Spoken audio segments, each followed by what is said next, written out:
E hoje eu tenho o privilégio de compartilhar com você a sempre viva palavra de Deus. Amém? Então, eu intitulei essa mensagem como Encontrando a Dracma Perdida. Amém?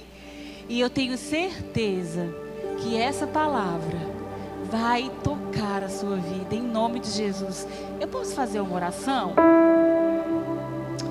Senhor, em nome de Jesus, nós estamos aqui nesse dia e nós reconhecemos a Tua presença nesse lugar.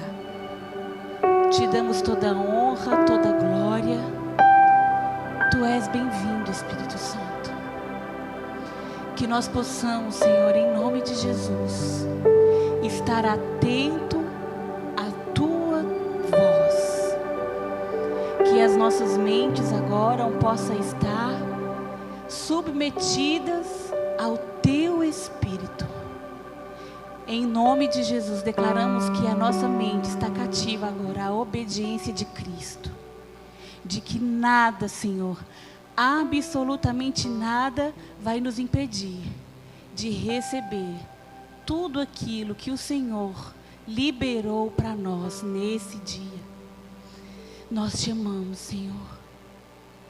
Será que você aí onde você está, você pode falar baixinho com Ele assim: eu quero receber, Senhor, tudo que o Senhor tem para mim nesse dia. Mais uma vez, eu quero receber, Senhor, tudo aquilo que o Senhor tem para mim nesse dia. Aleluia. Irmãos, quando nós nos reunimos em um momento como esse, algo é liberado dos céus para as nossas vidas. Por que você acha que existe tanta luta para você estar aqui? É quando começa a palavra, a pessoa começa a dormir, dá sono, a pessoa fica desatenta. Por quê? Porque Satanás, ele sabe o quanto é poderoso uma reunião como essa.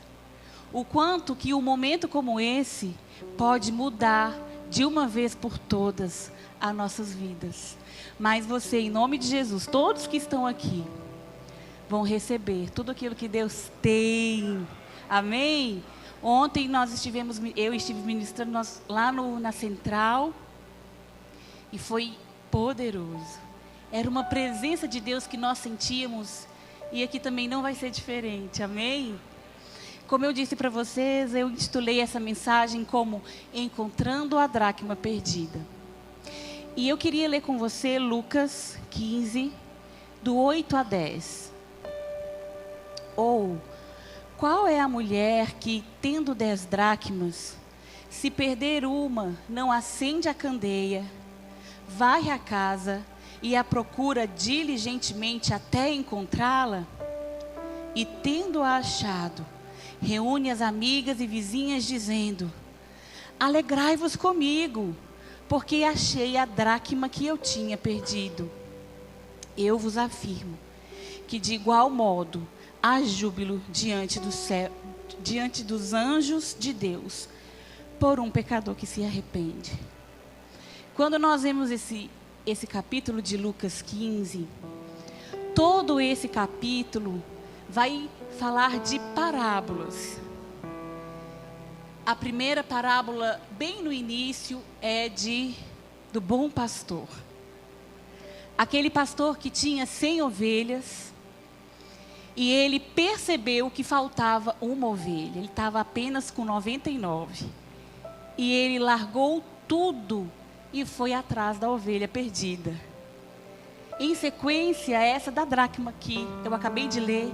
E logo depois é a parábola do filho pródigo, que muitos de nós já conhecemos também. É a parábola daquele filho que decide pedir a herança ao pai, porque ele foi iludido que a vida longe da casa do pai seria uma vida melhor, uma vida mais gostosa. Então aquele filho, ele pede a herança ao pai e ele vai embora. E a Bíblia diz que ele gasta tudo que ele tinha. Ele gastou tudo que ele tinha com meretrizes, E aí, um certo dia, aquele filho sente saudades da casa do pai. E ele retorna. É tão interessante ver que essas 3 parábolas, ela tem o mesmo sentido do amor do Senhor por nós. Da alegria do Senhor em recuperar algo que foi perdido. E eu quero hoje compartilhar, eu quero hoje parar aqui na dracma perdida. E eu queria falar algumas curiosidades para você sobre a dracma. A dracma, ela é uma moeda grega, que ela é equivalente a 1 dia de serviço. No contexto bíblico, no contexto da história aqui, a dracma, ela tinha 2 valores. Ela tinha um valor financeiro, mas ela também tinha um valor sentimental. O valor financeiro, porque eram moedas que iriam ajudar aquela mulher na ausência do seu marido, como se fosse um seguro de vida. Então, se o marido acontecesse qualquer coisa com o marido, ela poderia usar aquelas dracmas. E sentimental, porque aquelas dracmas eram dadas pelo seu pai. E muitas delas pegavam essas dracmas e faziam colares. Algumas pegavam essas dracmas e faziam lencinhos. Eu tenho certeza que você já deve ter visto isso. Uns lencinhos onde elas penduravam as medalhinhas assim. Então era algo dado pelo pai. Então a dracma tinha esse valor financeiro e esse valor sentimental.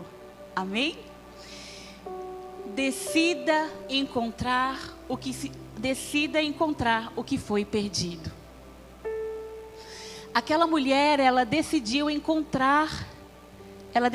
procurar o que havia perdido.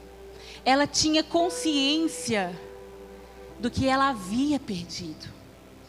E isso nos fala de uma autorresponsabilidade.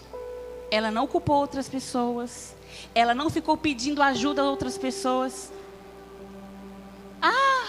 Vem me ajudar a procurar a dracma. Onde é que eu perdi? Foi fulano. Você pegou. Eu deixei aqui, alguém pegou.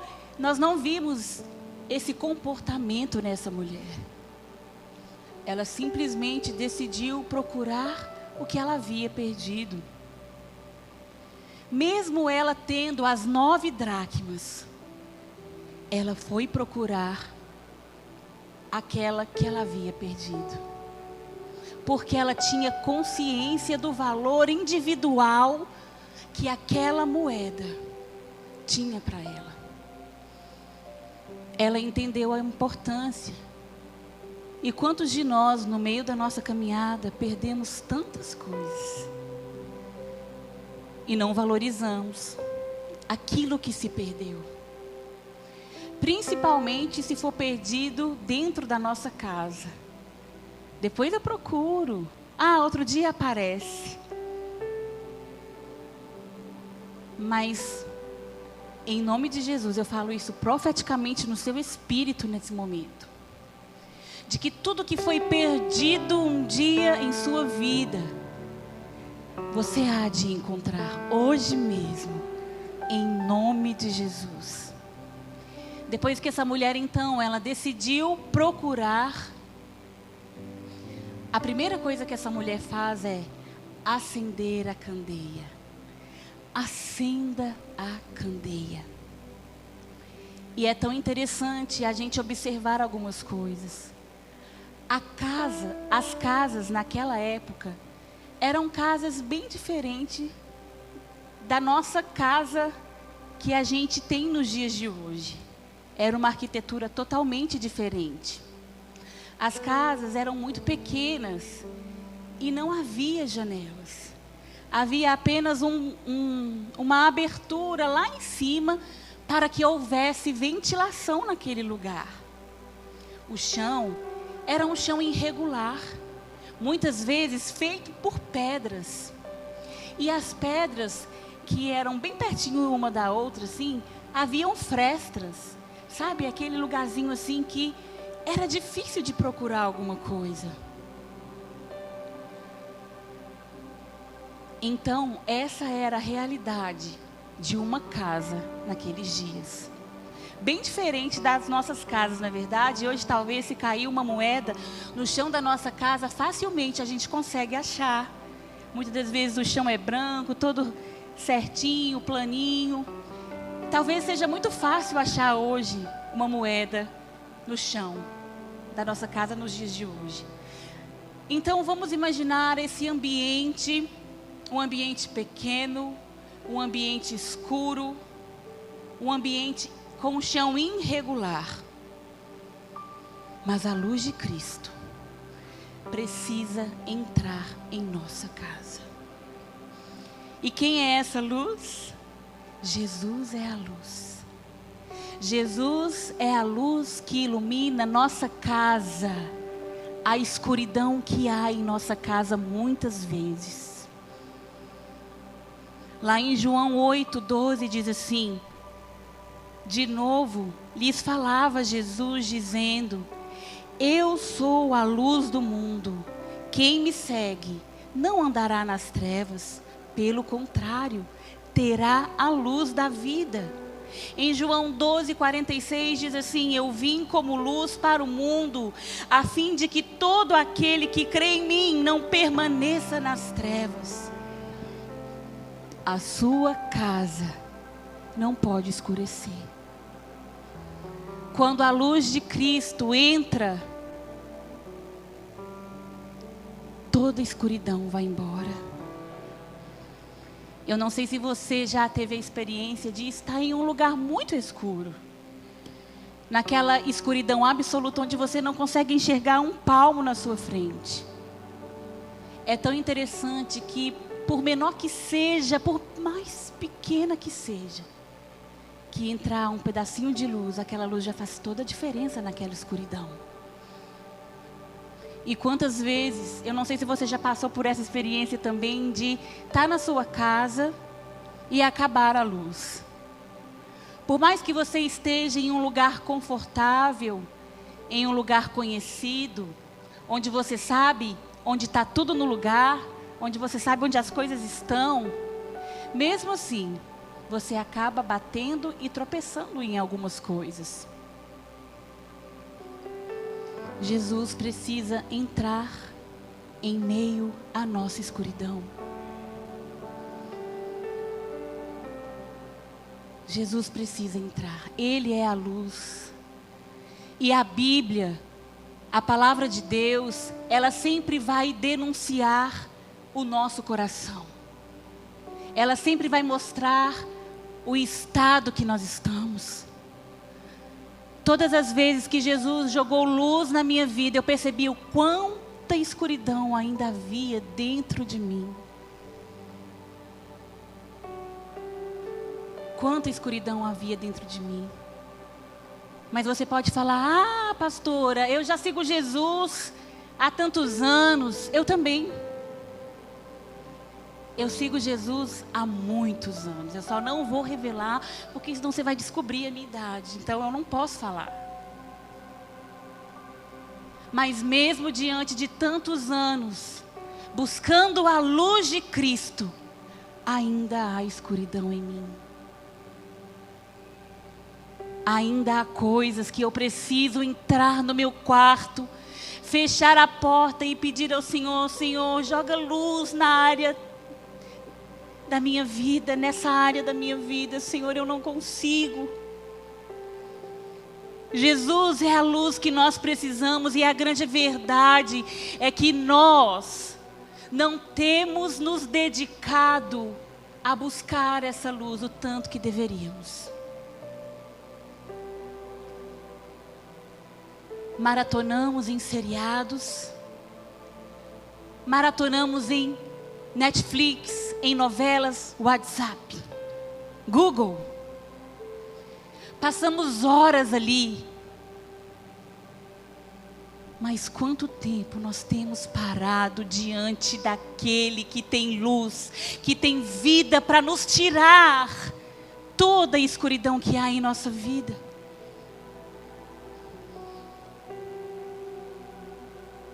O quanto de luz, o quanto de Jesus Cristo você tem se dedicado diariamente a buscar? Sem Ele, a escuridão não pode ir embora, porque Ele é a luz. Eu me lembro de Paulo, ainda Saulo. Saulo, ele era um assassino, ele perseguia, ele matava as pessoas. E é tão interessante ver que quando Saulo, estava no caminho a Damasco para matar todas as pessoas que ele visse no caminho, ele ia matar mulheres, ele ia matar crianças, ele ia matar idosos, ele ia matar todo mundo. Sabe o que aconteceu? A luz de Jesus brilhou sobre Saulo. E aquele assassino deixou de ser um assassino e virou um apóstolo cheio de amor e misericórdia. É dessa luz que eu estou falando para você hoje. A luz que tira as trevas. A luz que muda o nosso nome. A luz que muda as nossas atitudes. A luz que muda o nosso comportamento. O nosso discurso é lindo. Cantamos tantas vezes: ah, Jesus, eu te amo, eu te amo. Eu perco a minha vida, perdendo tudo por amor. Perde nada. É só um discurso vazio. Porque dentro de nós ainda há muita escuridão. A paixão por esse mundo, a paixão pelas coisas do mundo. Mas em nome de Jesus, a luz do Senhor vai brilhar sobre nós. E se existe qualquer escuridão sobre as nossas vidas, pelo poder do sangue de Jesus, elas vão sair. Humilhe-se para fazer mudanças. Nós podemos observar que o segundo comportamento que essa mulher teve foi varrer a casa. Ela começou a varrer a casa. Ela começou a deixar que a luz, que é Cristo, removesse toda a sujeira, toda a dureza de coração. E deixar toda a sujeira sair. E eu quero te falar uma coisa. Varrer dá muito trabalho. Principalmente para as donas de casas aí, sabe que varrer direito, eu não estou falando daquela, quando você varre só no meio da casa e você começa a tirar a sujeira assim, aí você coloca para debaixo do sofá, aí você coloca para debaixo do tapete, aí você, eu não estou falando disso, eu estou falando de realmente varrer. Varrer dá muito trabalho. Se você quer uma casa bem limpinha, você precisa se dedicar em varrer cantinho por cantinho. Se colocar em posições muitas vezes desconfortáveis, para tirar tudo que está sujo. E muitas das vezes quando nós estamos varrendo, revela o que está empoeirado, quieto e perdido. Em Lucas 11, eu vou já ler o versículo que eu quero, mas lá em Lucas conta uma história, que depois você pode ler, que Jesus, ele foi convidado por um fariseu a comer na casa daquele fariseu. E Jesus então, ele vai comer com o fariseu, e chegando lá, Jesus simplesmente senta na mesa. E os fariseus começaram a falar: nossa, você viu? Ele sentou e nem se lavou, porque existia um ritual, era um costume, um ritual dos fariseus. Quando eles fossem comer, eles lavavam, muito bem lavadas as suas mãos. E Jesus não fez isso. Jesus simplesmente sentou e começou a comer. E Jesus, percebendo o burburinho que estava acontecendo, Jesus falou assim, Lucas 11, versículo 39. O Senhor, porém, lhe disse: vós, fariseus, limpais o exterior do copo e do prato, mas o vosso interior está cheio de rapina e perversidade. Quantos de nós estamos com o nosso exterior belo, lindo. Quantos de nós dedicamos tanto tempo em cuidar do nosso exterior? E eu não estou aqui pregando contra isso. Isso tudo é lícito. Cuidar do corpo, do templo que é o Espírito Santo. Mas você tem cuidado do seu interior, da mesma intensidade que você tem cuidado do seu exterior? Eu acredito que não, porque se nós tivéssemos, a nossa realidade seria uma realidade totalmente diferente. Passamos horas fazendo tantas coisas para o nosso exterior estar belo, lindo. Eu estou com peso, eu estou com músculo, eu estou isso, eu estou aquilo, eu estou com cabelo, eu estou com a roupa. Irmãos, isso nada importa. Você pode estar com uma aparência linda, mas o seu interior está como um sepulcro caiado, cheio de sujeira, cheio de mazelas, cheio de pensamentos impuros, cheio de tristeza, cheio de ansiedade. Do que adianta? Como está a sua vida? Tem alguém aí precisando de faxina esse dia? Eu quero te falar que a vassoura do Espírito Santo, ela é potente, ela remove toda sujeira, ela varre tudo que não presta, tudo aquilo que nos afasta de Deus.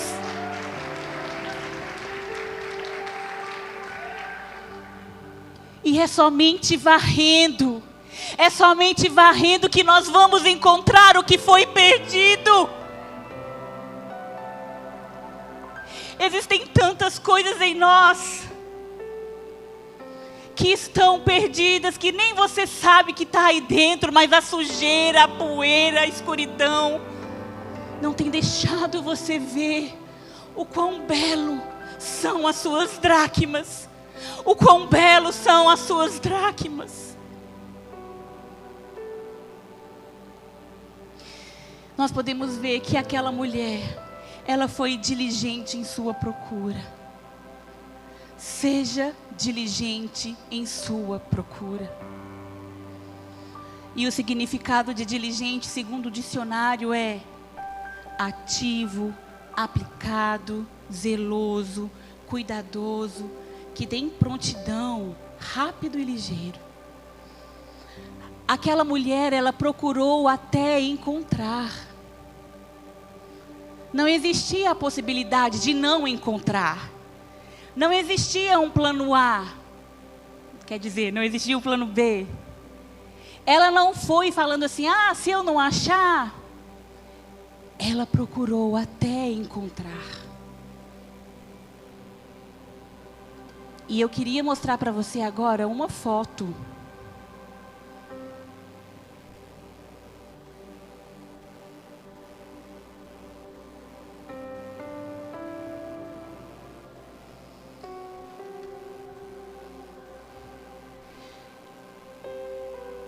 O artista, ao meu ver, retratou essa mulher do jeito que eu acho que aconteceu. Se você notar, a candeia está bem ali, a luz. E ela está com a outra mão, tipo com uma varinha de madeira, cutucando algo bem escondido. Mas uma das coisas que me chama muito a atenção é a posição que essa mulher está. Ela está de joelhos, com cuidado, com diligência. Senhor, muda a minha vida, muda a minha história. Aonde foi, Senhor, que eu perdi a minha doçura? Aonde foi, Senhor, que eu perdi a minha alegria? Aonde foi, Senhor, que eu perdi a minha compaixão. Aonde foi, Senhor, que eu perdi a minha submissão? Aonde foi, Senhor, que eu perdi o amor pela minha família? Aonde foi, Senhor, que eu perdi, Senhor, a minha fé? Aonde foi, Senhor, que eu perdi a minha pureza? Aonde foi, Senhor? Aonde foi, Senhor? Aonde foi que eu perdi, Senhor? A minha intensidade, o meu amor pelo Senhor, aonde foi? Aonde foi, Senhor, que eu perdi, Senhor, a minha humildade? A minha simplicidade, onde foi? Aonde foi, Senhor? Aonde foi que eu perdi a minha generosidade? Aonde foi, Senhor?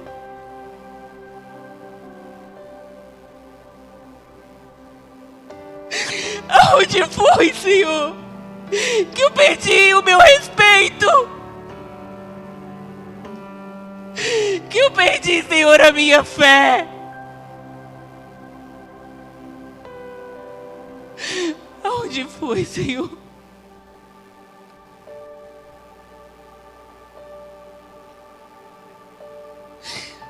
Aonde foi?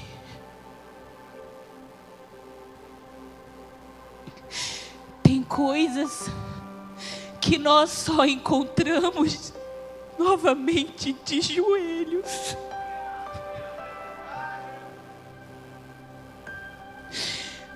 Tem coisas que nós só encontramos de joelho na presença dEle.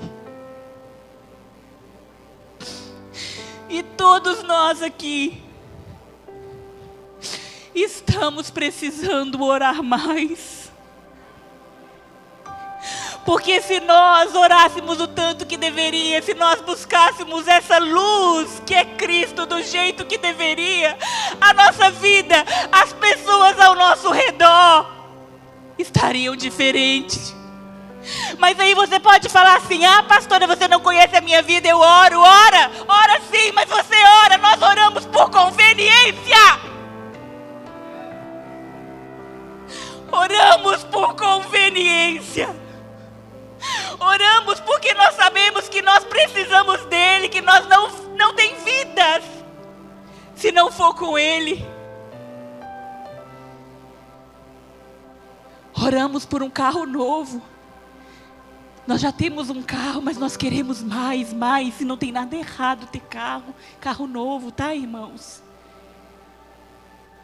Obrigada.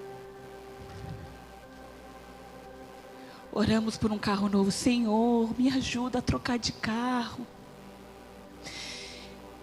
Mas somos incapazes de orar por aquele irmão que nós conhecemos, que tem 2, 3 filhos e não tem carro, depende de ônibus. Somos egoístas nas nossas orações. Pedimos Deus casa. Ah, Senhor, me dá uma casa grande, uma casa maior. O Senhor misericordioso nos dá uma casa, porque Ele sempre, sempre é misericordioso. E nós somos incapazes de abrir a nossa casa por um life. Somos incapazes de chamar irmãos para ir para a nossa casa. Somos incapazes de fazer reuniões de oração na nossa casa. Pedimos ao Senhor uma promoção, um salário melhor, Senhor. Me promove no meu trabalho para que eu ganhe mais e assim eu oferte, eu dizime. Mentira, o Senhor te promove, você ganha mais e você é incapaz de dizimar e ofertar. Você é incapaz de dar uma cesta básica e ajudar aquele irmão que está passando necessidade do seu lado. Muda as nossas vidas, Senhor. Joga luz na nossa escuridão. as dracmas que foram perdidas, Senhor.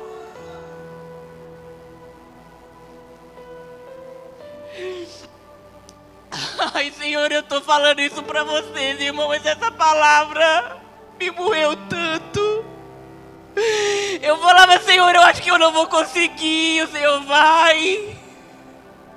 Me confrontou tanto essa palavra, tanto.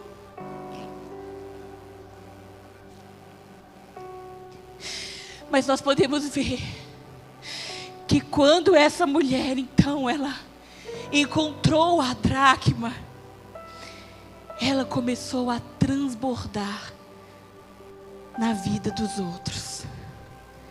Transborde na vida dos outros. Aquela mulher, então, ela teve a atitude de chamar as amigas. Vem, eu achei a dracma que estava perdida, se alegre comigo, eu achei. Elas começam então a transbordar, ela começou a transbordar na vida das outras pessoas.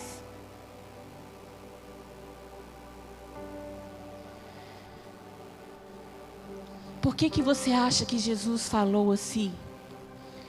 Do seu interior fluirão fontes de água vivas, do seu interior, que o nosso interior seria uma fonte a jorrar. Eu não sei se você já teve a experiência de estar perto de uma fonte. Você chega pertinho, você percebe respingos de água que caem em você.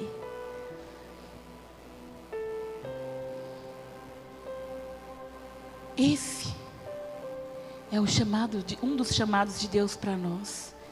Transbordar na vida do outro. Se você retém aquilo que Deus tem te dado, se você retém a sua misericórdia, o seu amor, o seu dinheiro, as suas roupas, o seu carro, o seu sapato, sabe o que essas águas vão virar? Água parada. E água parada gera doença. Que você possa transbordar na vida de outras pessoas. Que o Senhor jogue a luz na nossa escuridão nesse dia. Para que a vassoura do Espírito Santo venha varrer e tirar toda a sujeira, para que nós possamos achar todas as dracmas que se perderam no decorrer da nossa vida. Eu queria que você ficasse de pé, e eu queria te contar, para encerrar, uma história verídica, tá, irmãos? Isso não foi eu que inventei. Um grupo de terapeutas se reuniram para fazer uma experiência com um grupo de pacientes que estavam com depressão. E aquele grupo de pacientes, eles não estavam mais respondendo à medicação. É como se a medicação não fizesse mais efeito, eles estavam ali da mesma forma. E aí aquele grupo de terapeutas, eles tiveram uma ideia. Eles falaram assim, olha, nós vamos levar esse grupo de pessoas aqui, todos eles, nós vamos levá-los a fazer uma ação social. Nós vamos levar esse povo para entregar sopão debaixo das pontes. Nós vamos levar esse povo a visitar orfanatos. Nós vamos levar esse povo aqui a visitar asilos. Nós vamos levá-los a ser útil na vida de alguém. Resultado. Quantos aqui querem saber do resultado? Todos foram curados. Porque o Senhor não nos fez para correr atrás dos nossos próprios interesses, mas o Senhor nos fez para transbordar na vida do outro. Amém?